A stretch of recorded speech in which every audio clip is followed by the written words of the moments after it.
Hi guys, let's talk bugs. And today's video, I'm hoping to start a vlog for you all. A Harry Potter rereading vlog. And this is how I thought I would reread Harry Potter in kind of a vlog format and then put it up and share with all of you all. So I haven't reread Harry Potter. I haven't reread Harry Potter and the Philosopher's Stone since like middle school. I think that's when I picked up the first Harry Potter, and I don't think I've ever reread this one. So it's gonna be interesting. So let me read a little bit and then I'll come back and update you on how it went. Also, I've never read this particular one. So this is the UK edition of Harry Potter that I picked up when I was in London a billion years ago. So this is not a first edition, but it's a pretty early edition, I'm willing to bet. But yeah, anyway, let me do some reading and I'll come up and... Alright, I just finished chapter 1 of Harry Potter, and it really took a lot of energy to not cry, you know, because it's different when you read the first chapter after having read the whole story, knowing everything that's going to happen. It's different when you read Dumbledore and Professor McGonagall and Hagrid being there with Harry, talking about what happened to him and knowing what kind of a relationship he's going to have with them. And obviously I'm getting emotional. This is going to be an emotional reread if I'm going to be like this throughout the book, isn't it?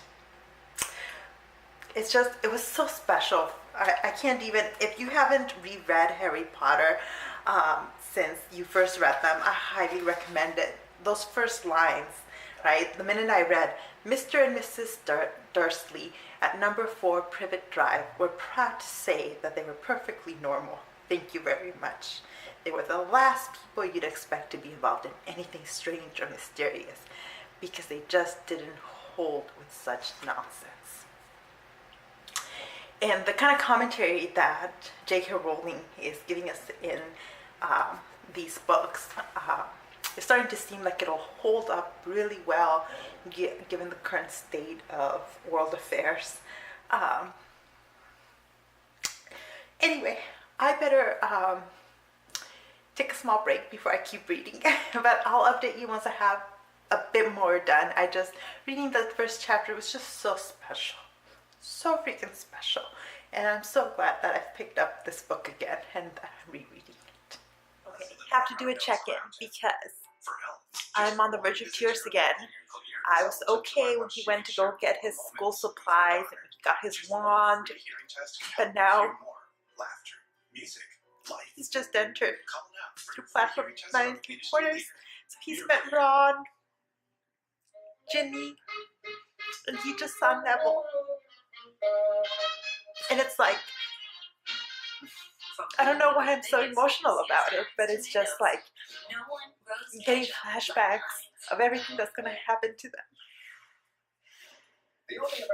Flash forwards, I guess. Anyways, hi guys. I want to give you an update on my reading of Harry Potter and the Philosopher's Stone, otherwise known as Harry Potter and the Sorcerer's Stone in the US. But I am on page 158. So I've gotten a good chunk of it. And by the way, how short is this book? I didn't realize that this was so short.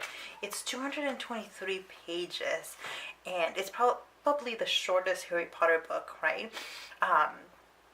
She packs a lot in here though.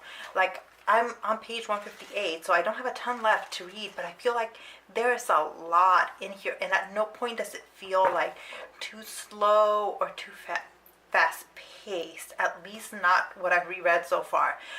The other thing I noticed after I went through my crying phases was that Hermione isn't treated that nicely in like the first half of the book, where she's basically just like the annoying know-it-all.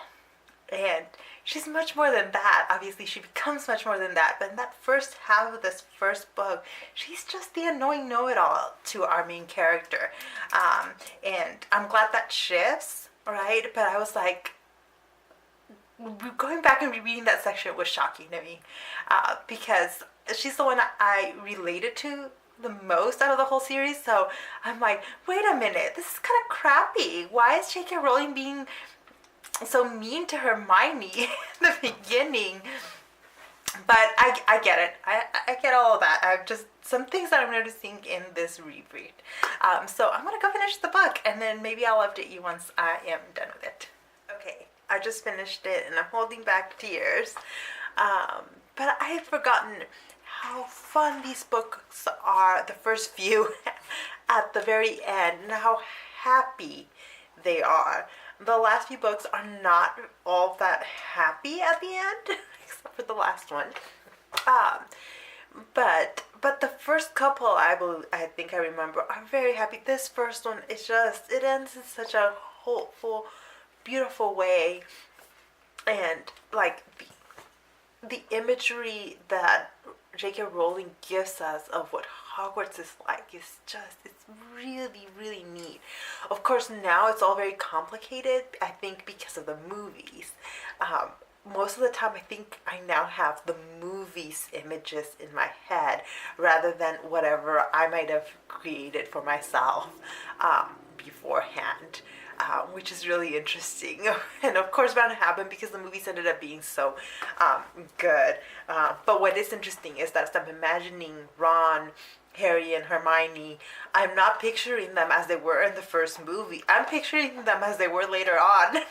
And this was a really, really great experience to reread Harry Potter, and I'm just so glad that I am rereading them. So I think what I'll do is maybe do one of these a month, at least for the first few, because they're short enough. So stay tuned in August as I read the second Harry Potter book. So thank you so much if you stuck around to watch this whole video, and I hope to see you in one of my other videos. Bye.